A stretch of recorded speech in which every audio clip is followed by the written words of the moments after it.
Kryetari, mirëmëngjes dhe faleminderit shumë që jete tek adresa ankesave. Mirëmëngjes. Si I kemi punët në Kaçanik? Mirë po dohet, mirë, po mundohemi me punu mirë, nuk është keq. Si qëndrojmë me projektet kryetar, pra cilat janë në vazhdim, pra që pritet të ndodhen, apo cilat I kemi aktualisht që përfundohen së shpejti? Aktualisht, çdo projekt që është nisë dhe është përveç projekt buxhetit komunal.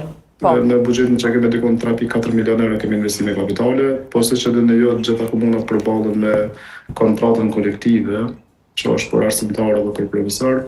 Mirë po aktualisht jemi të punu të kaldërmi, të pjesa rruga Qamili Lazi, Dristepe, që është ndamtu më herët dhe tash jemi duke punuar.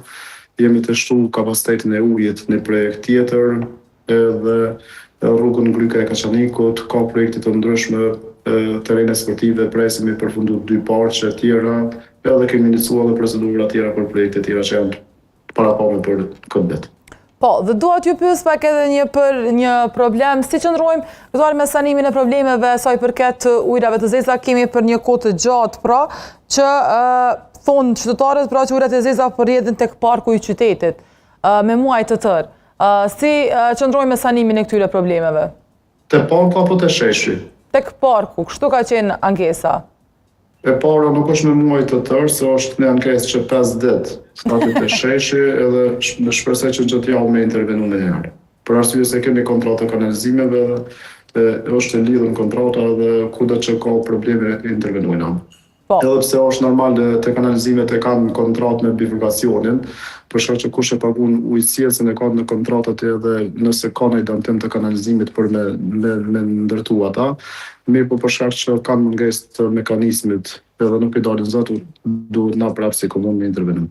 Po, dhe kryetari para ajo ankesë që është jam në dieni, edhe është që thash që një 50 ka ardhur kërkesat e na dhe shumë shpejt dalin edhe rrugën.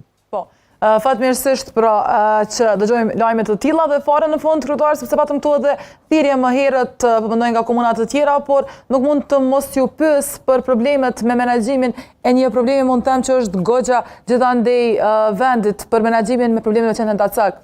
Si qëndron Kaçaniku, kemi ndonjë plan për këtë? Po, na veç jemi në dëgjimin e buxhetor të korniza buxhetora për mesme 2027-2029, veç kemi ndau buxhet për një qendër për qendrën Dacak, domethënë për një strehimore për qendrën Dacak, ashtu edhe kemi pas në program, edhe kështu që po e lojmë për vitin e ardhshëm për me ndërtu një strehimore. Edhe mos harroj të aktiviteti për shembull për të puna e aksionit për mbeturina ka qenë me 22 prill, do shkon një prej aksioneve më të mëdha që nga mas lufta në komunën e Kaçanikut, edhe po ashtu gjetja e lokacion për mbeturina inerte, pastrimi I deponive ilegale, vendosja e kamerave, kështu që ka mirë ka shku ky aksion në Kaçanik. Mandej tash ka marrë jehona edhe në krejt Kosovën, se po është që e ka bërë qeveria, u të bën një çështë të tillë. Po. Kryetari, falenderoj shumë për këtë lidhje direkte dhe për kohën. Faleminderit juve, kaleni mirë. Gjithashtu. Dhe tash kam në linjë të drejtë për drejtë edhe zëdhënësen e KRU Prishtina Arjeta Mjeku.